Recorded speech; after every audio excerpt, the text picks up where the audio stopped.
we're going to learn about something called inverse functions, inverse trig specifically. So we're going to use trigonometric ratios to find angles today. What have we been finding? Sides. Today we're going to find angles. So there's nothing to write down here, just kind of pay attention. I'm setting us up for it. There's kind of three parts to a trig function. Obviously there's the function itself, but then there's three other pieces of information we've been gathering. Usually there's an angle, right? Like so far we've always had an angle. It might be like 35 degrees or something. And then what do these represent? A and B? Two different sides, okay? So how many sides have we been given so far, usually? One. Otherwise, we could use the Pythagorean theorem, right? If we have two sides, we could use Pythagorean theorem. But so far, we've had one angle and one side, and then we've been solving for some other side, right? Like an x or something, okay? So let's complete this sine equation. So what goes in the parentheses? 30, the angle measure, so 30 degrees, equals, now how do I know what goes on top of the fraction? So remember, so is spelled like this. So sine is equal to opposite divided by hypotenuse. So which one's the opposite side? Over the hypotenuse is? 4. So how many pieces of information did I just have to plug in? 3. Now, am I ever given all 3? The angle and two sides. No, then it would be pointless, right? Usually there's one that we're missing. So when we look here, I want you to get out your calculator, and I want you to type in just the left side of this equation. So I only want you to type in sine of 30. So sine of 30 degrees. And what does the calculator tell you?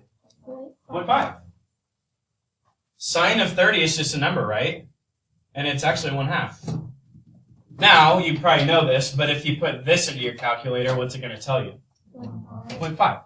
This is the whole purpose of trigonometric ratios. This right here creates, with an angle, the exact same number that is the ratio of the sides. So if I know the two sides, I can actually find the angle. Or if I know the angle and a side, I can find the missing side. What's the whole point of an equal sign?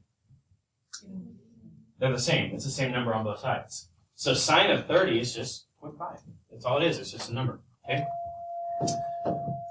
So today, this is how our equations are going to look. How is this different than last class? Ryan? There's still two things, but the angle's not good. Good. This time, the two things that we're going to know are the two sides. And we're actually going to have to find the missing angle. Okay? So, today we're going to use inverse operations to find that angle. So far, does your calculator let you type sine by itself? Can you just type sine in your calculator? No. What does it automatically force you to do? It automatically forces you to use a parenthesis and put in some angle, right? A common misconception is that this is multiplication. Like this is sine times a number. Is that the case though? No. What word have I been using when I say it? Sine of the number. It's like one solid piece. We haven't known how to separate them until today. Okay? But one thing that we know is inverse operations. And we've actually known them since elementary school. In other words, what undoes addition? That means those are inverse operations. Inverse operations undo each other. So addition undoes subtraction. What undoes multiplication? Division. So division and multiplication are inverse operations. Another one we've been working with a lot recently is squares, like x squared. How did we undo that when we're simplifying our Pythagorean theorem? Square rooting. So square roots and squaring something are inverse operations. Well, it just so happens that sine has an inverse operation, and this is how we write it. Looks kind of weird, right? The cosine has an inverse operation, and this is it. And same with tangent. This is inverse tangent. Now, it's no different than plus and minus. It's the same concept. They just undo each other. It looks kind of weird, but that's all it is. It's nothing special. So I'm going to show you how to do this in your calculator. So go ahead and see if anyone can find this. It's on your calculator somewhere.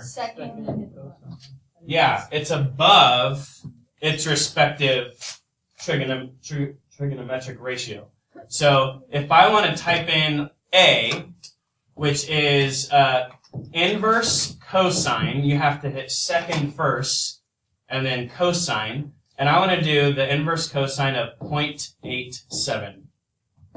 Get in the habit of closing your parentheses, hit enter, and what do you get? 29.5. 29.5. That's actually an angle measure. You'll see how it works in a minute, but we just found an angle by doing that. Okay, what about inverse sine? Same thing, but you do second sine. Inverse sine of 0.85. And what do we get? About 58.2. And same thing with inverse tan. If I want to do that one, you just do second tan of 0.71. 35.3. Sorry, 0.71. Inverse tan of 0.71 is, 35.4. Okay, so that's how you're going to push the button. So now that we know how to push the button, let's do some problems. So on your foldable, go ahead and open up the first flap that says inverse sine on it. Go back through and see all these. So on the left side, first of all, let's refresh ourselves with the correct ratio. So this is the back to the first A, sine of A. Now remember, I would write this at the top. Like anytime you take a quiz or a test, I just kind of get in the habit of writing this at the top so you can visualize it, especially until you get really good with it.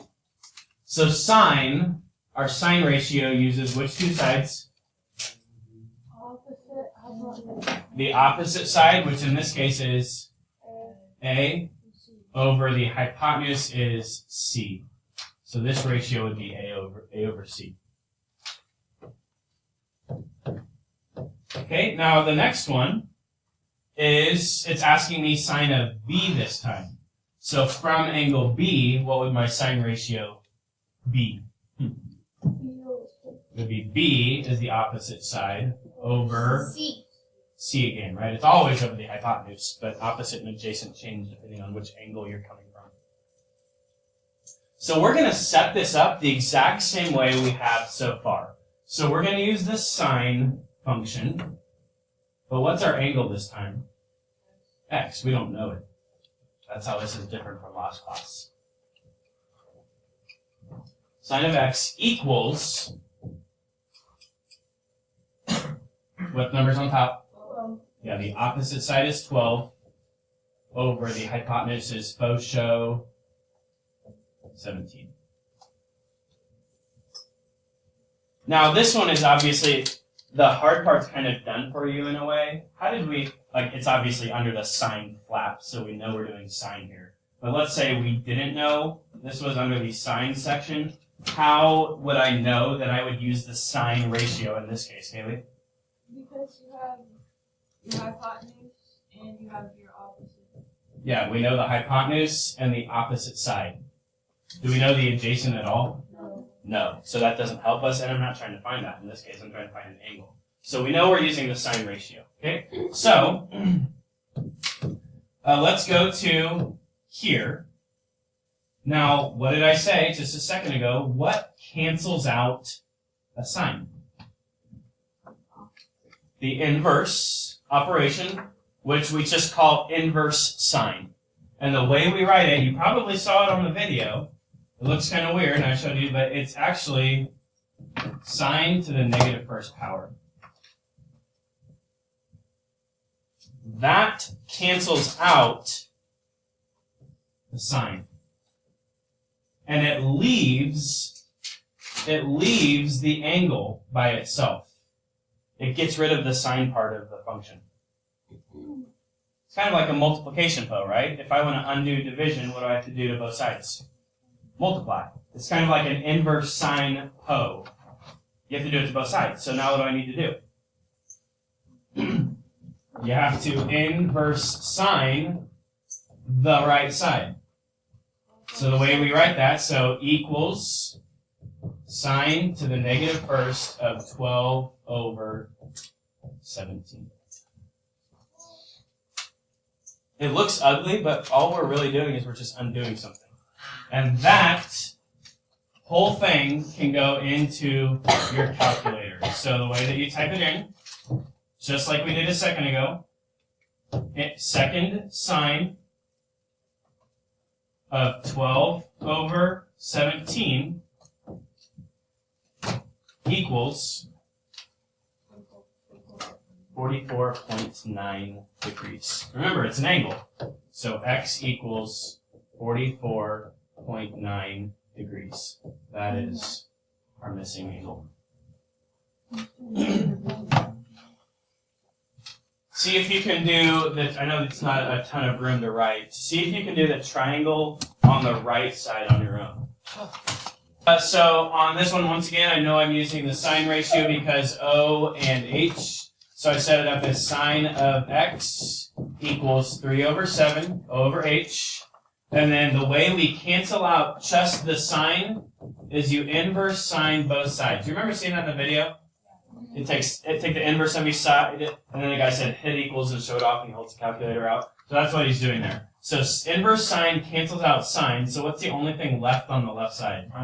X equals. But then this can literally just go into your calculator. So inverse sine of 3 over 7. Put in your calculator. Is this your favorite learning target of the week? Pretty good one. Inverse sine. So- This is like the best. Inverse sine of 3 over 7. And we now know that that angle was 25.4. What if I asked you to round to the hundredth? 25.38. 25.38. What if I asked you round to the whole degree? 25 degrees, because the 3 is less than 5, less than 5, right? So 25 degrees, okay? All right, open up your next flap, the cosine one. So from A, which two sides are cosine? From angle A, which two sides are cosine? B and C. B over C, correct. A over H. And then from the other direction, if we switch over to the angle B, what's now adjacent? A over C.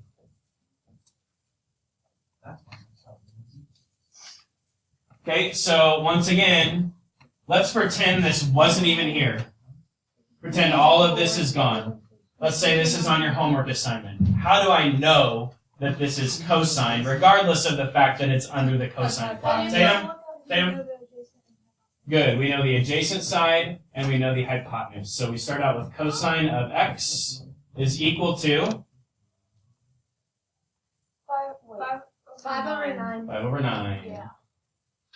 Can you guys see how easy this is? Yeah. Like, these are like one-steppers. Like, one step and you throw in your calculator.